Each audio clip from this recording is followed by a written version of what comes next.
This is my Module 7 discussion board on equity issues in the professoriate, and I'm Cindy Fisher. The first topic I would like to touch on is the role of mentors. In Turner, Gonzalez, and Wood's article, they mentioned having mentors along their career path is a leading factor contributing to the growth and development of faculty of color. I would say this is true for all people. When I had read the book Lean In by Sheryl Sandberg, the Facebook chief operating officer, she mentioned the role of mentors and the importance of a mentor for women if they're wanting to break the glass ceiling. And I think mentors are important for all, whether they're called a mentor or not. Someone like in some of our readings from last year, Bandura and Fullen mentioned things about having role models and having someone like you to aspire to, and feeling like if they can do it, I can do it too. The second topic I would like to touch on is that of support and feelings. In the article by Turner, Gonzalez, and Wood, they mention a more diverse environment has the potential to alleviate isolation for people of color on campus. And I can see that, for a lot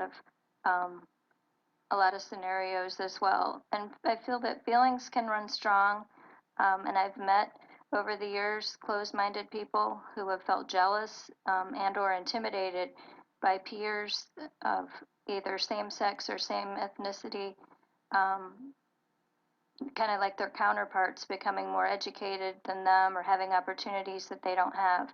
And it's frustrating, and it's because it's so unsupportive. And unfortunately, that's the world view or reality for some.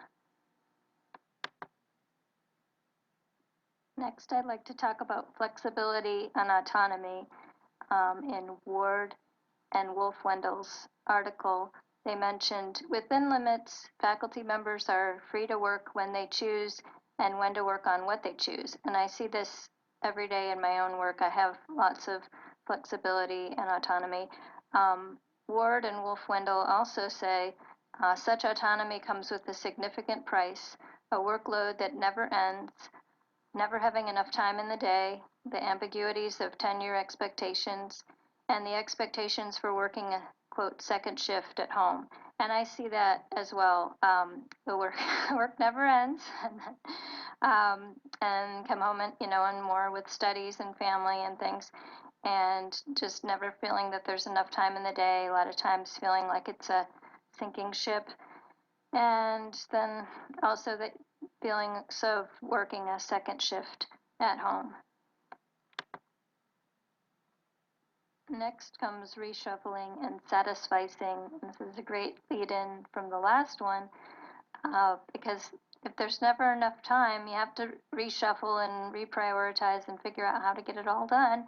And the idea of satisficing, or kind of being satisfied to sacrifice, and I see that all the time in my own work. The last topic I'd like to mention is that of part-timers.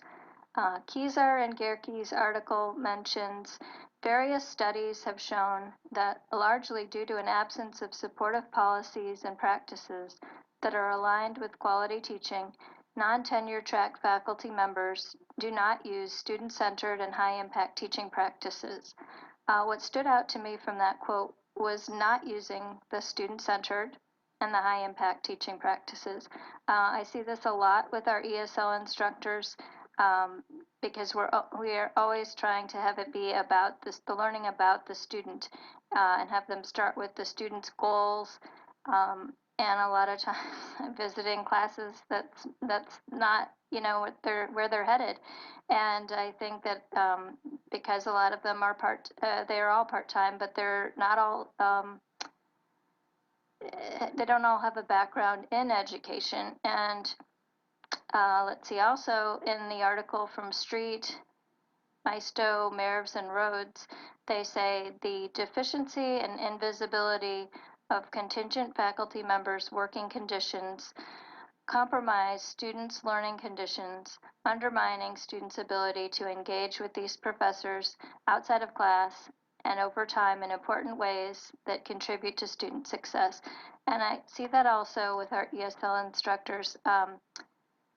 If they're not so connected to the whole culture and of the college, students are going to ask them questions and they're going to sound like they don't really know what they're talking about because they're kind of fairly new. They're not, there all the time. And it's unfortunate. The other thing that I want to talk about is uh,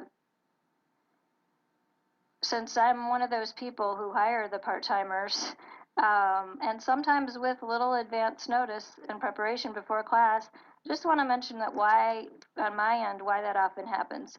For example, this past session, our contracts had already gone for the signatures from the higher ups so that the instructors could just sign on their first day of the session.